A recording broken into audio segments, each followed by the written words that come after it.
তো এখন আমরা একটা ডিআরএল দেখাবো, এটা হচ্ছে অ্যাপস দিয়ে কন্ট্রোল করা যাবে এবং রিমোট দিয়ে কন্ট্রোল করা যাবে। তো আমরা মুডগুলো দেখাবো, এটা বাইকে ইনস্টল করতে পারবেন। তো আমরা আগে মুডগুলো দেখাই, কী কী মুড আছে।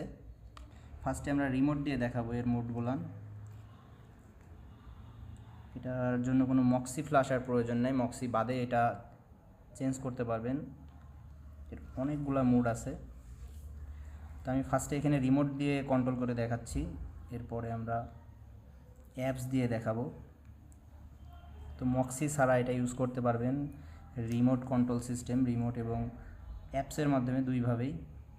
তো মুডগুলো অস্থির মুড, প্লাস কালার চেঞ্জিং করতে পারবেন। তো এটা অ্যাভেলেবেল আছে, এখন নিতে পারেন। এছাড়াও আমাদের কাছে যে আরেকটা ডিআরএল আছে, এটা মক্সির মাধ্যমে, ওইটাও অ্যাভেলেবেল আছে। তো এটা যারা মক্সি ইউজ করতে চাচ্ছেন না তাদের জন্য এটা বেস্ট একটা ডিআরএল। তো এটার স্টক খুব লিমিটেড।